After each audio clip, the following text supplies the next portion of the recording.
Husband material. Yama. Olambuli fit. Chechi wa muganda wange listed nnyo. 2023 tugitandise tutya on your side. Tugitandise bulungi. Kubanga gitandise nga nkyalina oluyimba lwa kabiri. Husband material. Luyimba lwakajja omwezi gumu 2022 nga kitegeeza mbuno luyingidde 2023 nga lukyali lw'amaanyi nnyo. Feel Ugandans welcome you back on stage kuba bali bakubuura nga definitely I feel so good. Okitegeera nti bana Uganda bw'otulira essaawa eno ate kati nzigo basinga okwagala everywhere. Bw'olaba kusoza embadde nkuba mu festive season wonna olaba nti banyanyiriza nnyo n'amaanyi. So ekyo nkyebaliza Katonda. Somozebwa ko wayitamuko waluzingako hope n'owuliranga. Definitely ng'omuntu yenna bw'abeerawo embeera gamba era oluzingamuko naye nga what matters gye mirundi gy'oyimuseewo. So kati nayimukawo nenyimukawo n'amaanyi kwe kulaba nti husband material buli wodda is the trending song. Bugambo kyose ogamba Spice Diana for this cause at the same time kyenyinza omugamba nti kyakabi nti yeebale kuba nti alowooza ku muntu atesobola okitegeera. So ekyo kirungi nnyo era omutima ogwo agende nagwo mu maaso. We lost people at Freedom City.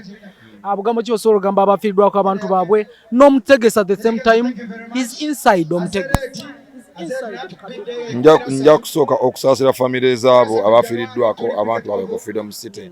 It is very sad okitegeera naye nga kyenja okumanya nti Katonda bw'ati bwe yageze zabadde enteekateeka za Katonda teri yakyagadde okitegeera and nobody expected it. So gamba nti negwe bakutte bamute because naye teyakyagadde wabaddewo obunafu maybe somewhere okitegeera naye nga you can't blame it on anyone okitegedde because it was out of the congestion eyabaddewo. List yakulesewa yakusanzeewa munange lisiti eyo kyenyinza okujoogerako nti abantu bagikubyemu ebituli bingi olw'okuba nti teriko husband material ng'ate nga lwe lumu ku nnyimba ezisinze eziriko essa nti lwavudde mu guli omwaka ate luyingidde ne guno nti husband material. So kati Bebe Cool bw'obanga olufumiza list nga teruliiko munnange era abantu bo balaba ndi ku public opinion egamba husband material okitegeera. So abantu era nga olaba nti bo bateesewo pressure already okitegedde bagamba either list eddibwemu okitegeera oba abali emabega wa list eyo bajje beetonde publicly okitegeera naye nga bw'olaba nti no the people's choice is on husband material nti lwe luyimba olusinze. At this time nga tumaliriza is Bebe Cool is important to industry at the same time yavayo n'agamba egizigafuuka words. Mbono ki ekisooka nti Bebe Cool list are they important to industry of Uganda 1 2 yagamba zigenda vayo zifuuka words. Buli opinion y'omuntu eba important because bw'aba nga naye asobola okuteekawo something for the industry well and good. Anyway newaba alina byayisaawo naye kasaba bibeera nga bigattako nga tebikendeezaako.